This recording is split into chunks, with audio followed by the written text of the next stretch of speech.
Hey, Andy here, Andy's World Journeys, Dhaka to Dakar, and guess what? It's no bull, I'm in Istanbul.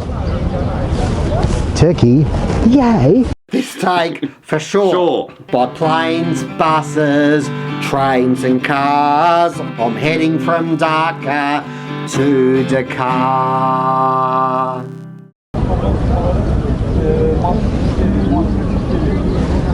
G'day, it's Andy here, Andy's World Journeys.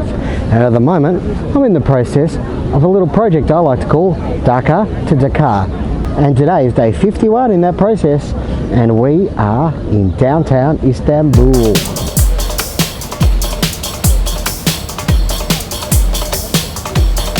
Yeah folks, day 51, and we're going to have an explore of what I like to call essential Istanbul. We're not going to see too much, but we are going to attempt to see the mighty structures that make this city the fantastic city that it is. And the principal one is behind me over there. That's called the Hagia Sofia. Is it a mosque? Is it a museum? Is it a church? It's all things and no things, but today I think it's officially a mosque again.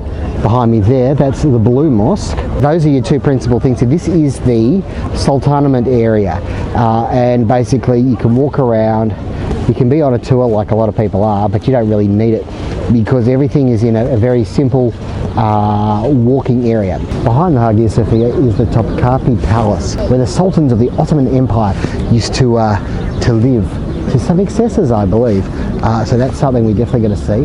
And the fourth thing we're going to check out is called the Basilica Cisterns, which are some cisterns, underground cisterns that are truly beautiful. So I don't think we need to dilly-dally anymore, Sally. Let's shuffle along and see what we can see in Istanbul. See? Folks, I don't know if you can actually make sense of this, but this is the line into the Hagia Sofia. To say that it's huge would be an understatement of the century. But it is moving, so who knows? If we can get in within 30 minutes, I think we'll have done all right. And the Hagia Sofia is the premier thing to see here, so you have to see it. The line literally curls around. It's got to be a few hundred meters minimum to get to the gate. Chestnuts there on an open fire. Yeah, chestnuts and corn seem to be the theme of the day. There we go. So we see, actually, it's open till 10 o'clock at night. Open till 10 at night though. I should have come back later. I think we just got to pass through a security check and we're in. It's only been 15 minutes. It's been pretty good. And just like that, we're in. So that was nice and quick. How much is it? It's free. Yay! So one thing that's changed since I was here last is that if you are a woman, you do need to have a headscarf because it's now a functioning mosque, which it wasn't before. Warning, this place is impressive. The Ottoman Empire stretches back from the 19th century back, I think, I'm guessing sort of 12th, 13th. Before that, Istanbul was Constantinople, the capital of the Byzantine Empire, and so that was when Hagia Sophia was a church, the Hagia Sophia. So I think you can see already that it is quite church-like. So there's a lot of different things here. Shoes now have to be taken off because it's a functioning mosque.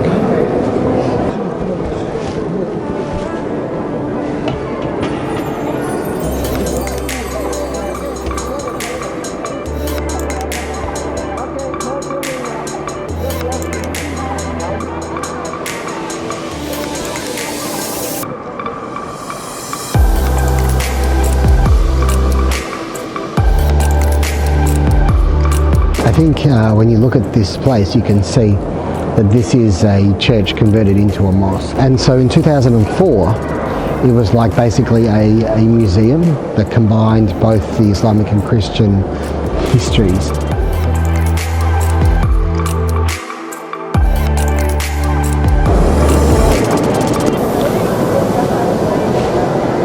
But you can also see, when you look,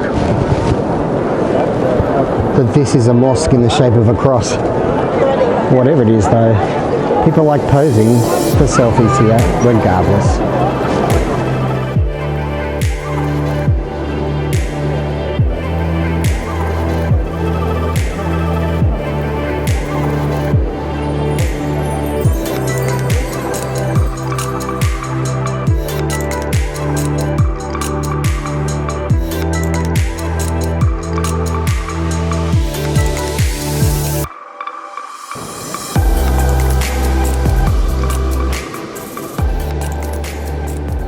The Hagia Sofia Grand Mosque Information Centre.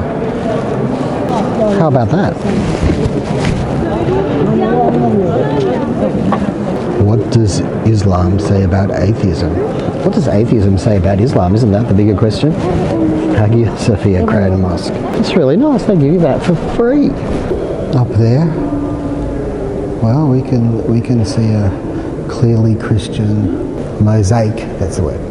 Up there we can see a clearly Christian mosaic as we exit the Hagia Sofia. So although it's still functioning as a mosque and has for centuries, apart from when it was a museum, interestingly that they still leave things like this. Tomb of Sultan Selim II.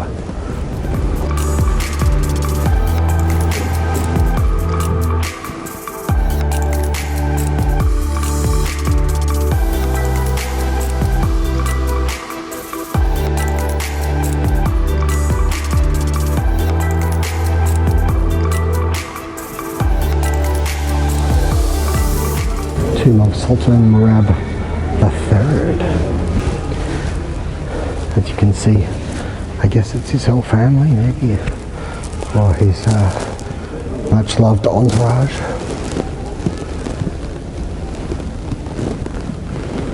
It's really interesting.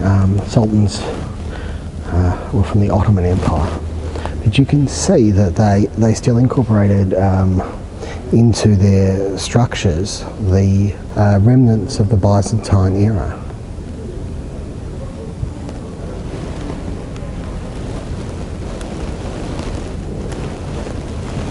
So we're going to check out Topkapi Palace, which is just around there, and it's I think it's about $35 US for entry for everything, or you can get a smaller ticket. The smaller ticket is 500 Turkish lira. And the main ticket for everything, including the harem and there's something else, is 650 Turkish lira for that. But the Hagia Sofia is free, the Blue Mosque is free. There's a lot of free stuff here in Istanbul. You will see remnants of the old city walls here and there if you go looking for them. This looks like it's been parts of it recently excavated.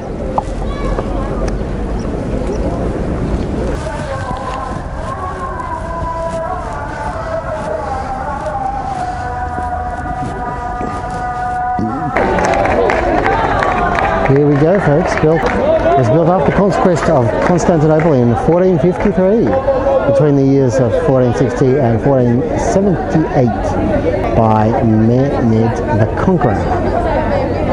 So it looks like you can get into the grounds without a ticket, but the ticket must be bought.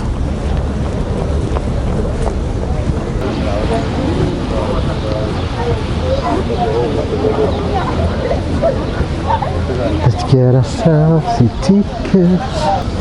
There's your $6.50 ticket with the most expensive thing I spent money on today.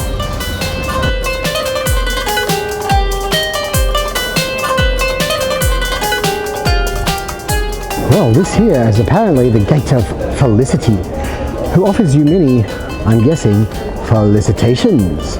Every joke's a bad one, and every bad one's a joke.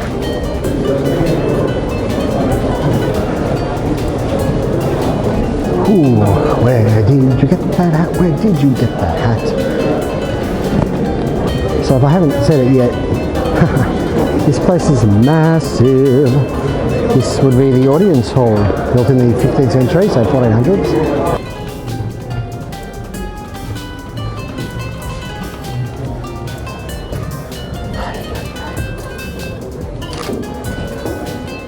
The Library of Ahmed.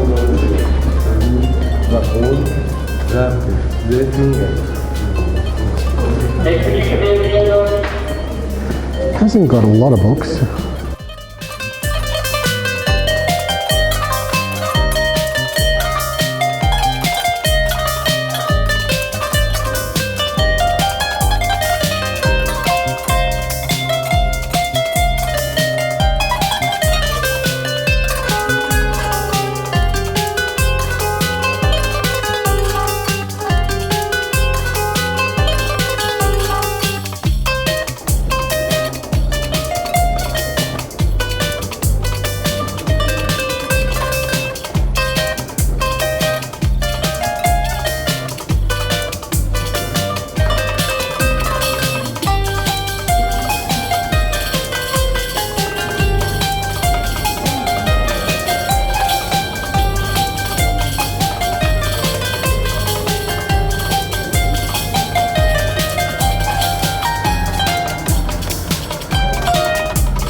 So now we're on the opposite side, and you are looking at over there, I believe, is Asian Turkey, on the continent of Asia.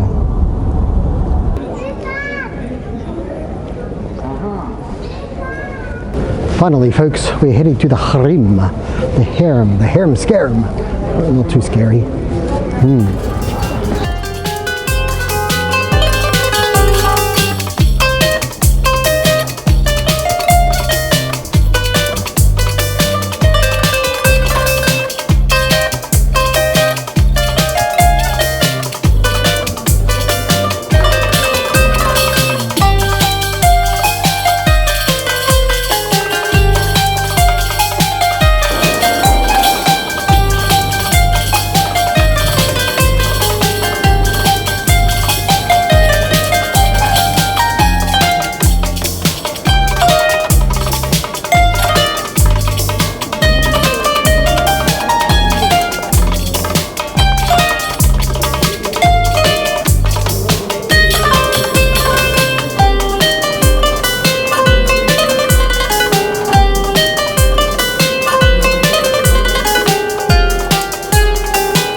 Got a pass, but I'm knowing life is fast. Everybody's got their path, need you to meet me where I'm at.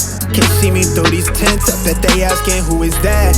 You seeing what I'm on, but you don't know me like that. Don't come in and tease it, without a plan to treat me a please. I know what you needed, let's not discuss it. Quiet with all of that fussing, nothing is good turned out to be easy. So give me the reason, we should rush it. You might want to play with my Oh folks, you could definitely lose a few hours here in the Topkapi Palace, and don't miss the harem. That was huge. Wow. Anyway, something else now. Okay folks, it's time to enter the Basilica Cistern, one of the coolest and previously unknown gems of Istanbul. When I was here 19 years ago, there was almost no one visiting it. It was almost a secret. Now it's very popular, it seems. And yeah, there's like reserves of water were kept down here. And now they're open up to the public. They've got lighting, there's artwork in amongst it all. So let's take a little look-see at the Cistern Sea. They call it art. Well, I guess it is. Yeah, I don't disagree. Spend time on you, got eyes for you, but it's pride in me, on guard. So I keep my cup full and my trust in us, on God. So you got a pass, but I'm knowing life is fast. Everybody's got their path, need you to meet me where I'm at. Can't see me through these tents, I bet they asking who is that. You seeing what I'm on, but you don't know me like that. So you got a pass, but I'm knowing life is fast. Everybody's got their path, need you to meet me where I'm at. Can't see me through these tents, I bet they asking who is that.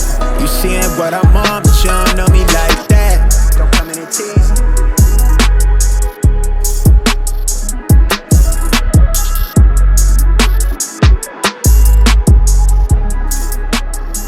And there you go, Basilica Cistern. 300 Turkish lira, about $24 Australian, probably about $15–18 US for that, for the foreigner. But for the local, 50 lira. That's, foreigners are paying 6 times the local price. I'm not against two-tier pricing. I've talked about it before. In Pakistan, Egypt, okay. I'm even okay with it in Turkey, even though I really don't think it's a poor country. However, 6 times the price. Isn't this a lovely outside area for the Turkey Istanbul Big Mac Challenge? Big Mac, Big Mac. Let's have a look at a Big Mac. Yeah. Okay, I don't know what they've done to the bun there, but it's certainly not in a situation where we'll run out of lettuce. Only one thing to do. Dive right in.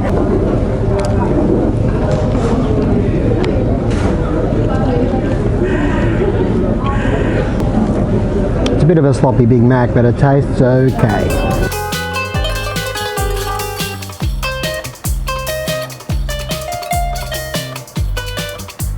Okay, so this one here is the Blue Mosque, and hello, it's the next day and you can see the weather has changed, but at least it's not raining like they said it was going to, so yeah, we're going to see if we can get inside there. I don't know if we can actually. I wonder if it's closed. We'll see. And there we go, folks. There we go. Oh well, that's a pity. It's a beautiful area, isn't it? Well, there is a tomb we can go and see, it's just around the corner. But even some brand of the bottled waters are not the... So folks, this is the tomb of Sultan Ahmed Han Turbesi. I don't really know anything about it, but we'll take a quick look.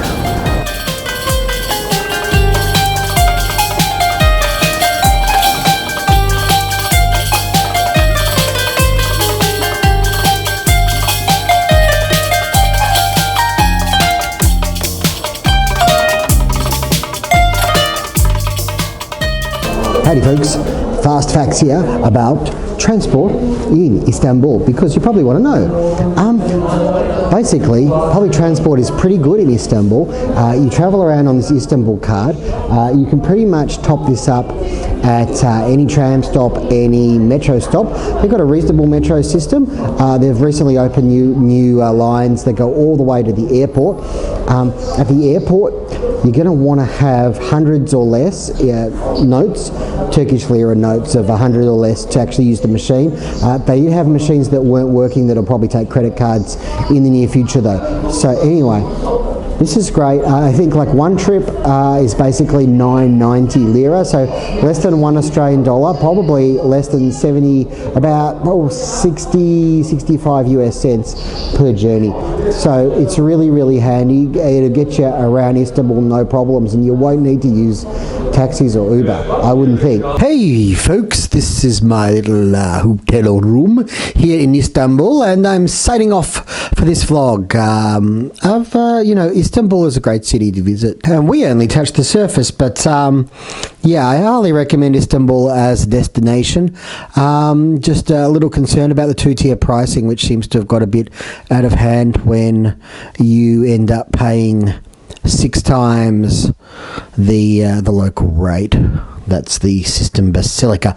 Anyways, we are moving on tomorrow into Eastern Europe. So why don't you join me for that adventure as we journey to a new country. Thanks for joining me on this vlog. Wherever you are in the world, take care and may the journey never end.